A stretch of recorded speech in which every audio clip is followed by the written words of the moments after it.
Okay, our final company to present today is Petra Solar, and Dr. Khalid Rustom is here to present the company, and Khalid and I also go way back. He also has been in the Venture Lab here and there. And in the early days, he was working at a UCS spin-out called Apicor, and was one of the vice president there and a product engineer. One day he came in and said, "Hey, I have this guy who wants to take our company and thinks he can raise a whole bunch of venture capital. Should I do it?" And I was like, "Whoa." And today that is Petra Solar. They've raised $14 million of venture capital, and Khalid is the co-founder of that company and is currently leading all the development efforts in their facilities, which are located in the research park. And yet another great example of a company spinning out of UCF and creating high-paying jobs and making things happen in clean tech. Khalid? Thank you. Thank you for the introduction, and thank you for allowing Petra Solar to participate in this symposium. I would like to start by giving you a short overview about Petra Solar. We founded Petra Solar late in 2006. This is where we actually started fundraising, and the first thing we did is to talk with Dr. MJ and Dr. Tom O'Neill to license some of the IBs developed by Dr. Issa Batarse that's relevant to our product. Then we started fundraising. In 6 months, we were able to raise $14 million from 4 different contributors, among them DFJ Elements, one of the largest clean tech funds in the nation, Luran Ventures, which is our Nokia funds, U.S. government represented by OnPoint, a nonprofit ventures with the U.S. Army, and actually we wanted to give the company an international depth, and we raised some money from the Kuwaiti governments as well. In order for solar actually to penetrate deep in the electricity production, it needs to reach parity with the grid and be cost competitive. And the first thing we did is we looked at the solar value chain, where we can see that the solar panels from silicon to the actual solar panel only contribute to 40 to 50% of the cost, and there is another 60% that goes for installation and for the electronics part. We said if we can reduce the installation cost by 30% and reduce the cost of electronics by 30%, we can actually help the solar to penetrate more by actually allowing a greater jump in the value. We know that the development of solar panels itself, billions of dollars were invested in actually to improve the efficiency and make the solar panels more efficient, but not much attention was given to the balance of the system. Here is just a quick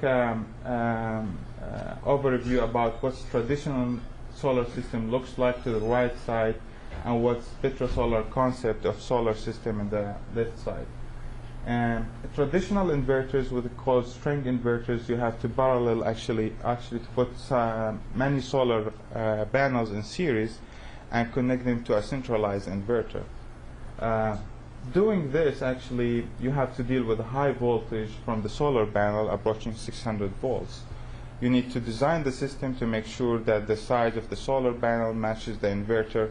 The orientation of the roof is actually matched between the solar panels, because they act like batteries.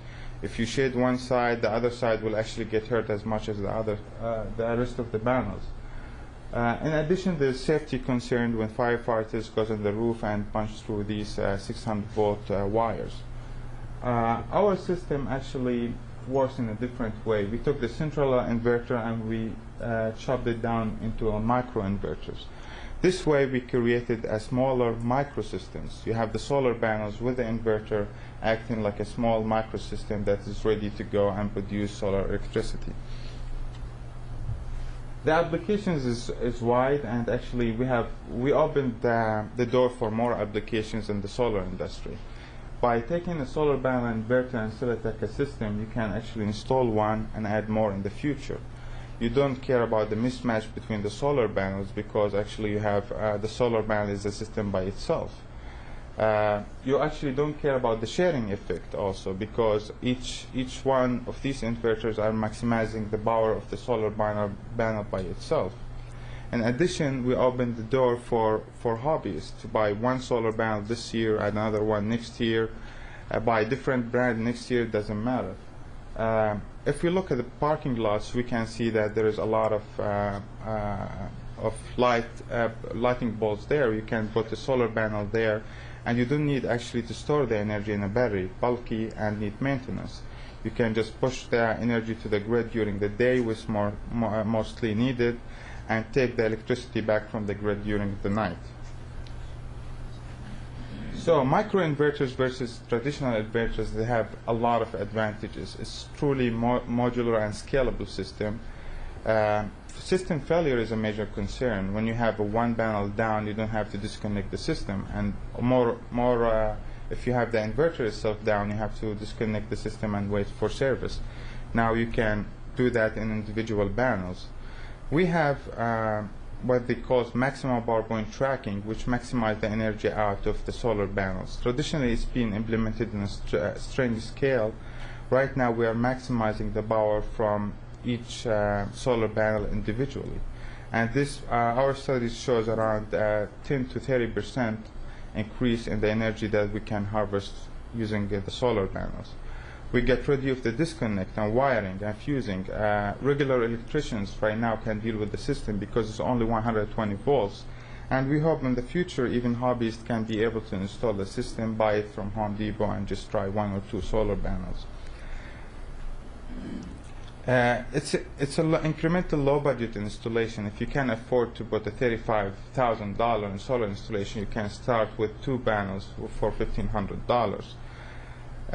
Also, the inverters, now we sell, instead of selling 1 inverter, we sell around 50 to 100 inverter in each installation. That will allow us to actually to go to mass production and actually to reduce the cost more for the electronics.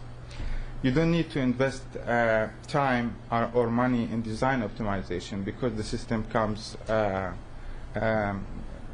already installed and ready to be used.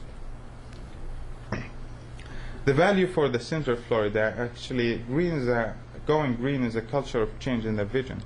If we can start adapting some green values and reduce the footprints, this will actually help our future generations. Orlando was named the Solar City by the Department of Energy, and it's the Sunshine State. I think it is time for Orlando to step up and lead the nation in terms of solar energy. Environmental concern and global warming, actually Florida get affected big time. Dependency on foreign oil is a national trend. Solar industry growth and future employment, we know that all the economic sectors are hitting at this time. One of the sectors that we know that's going to keep growing in the future is the solar. We have a joint research program with the university. Currently, we actually invested more than $1 million in joint research effort, and we are actually planning to invest around $3 million in the coming years to develop our new generations. And that's about it. Short enough. Thanks.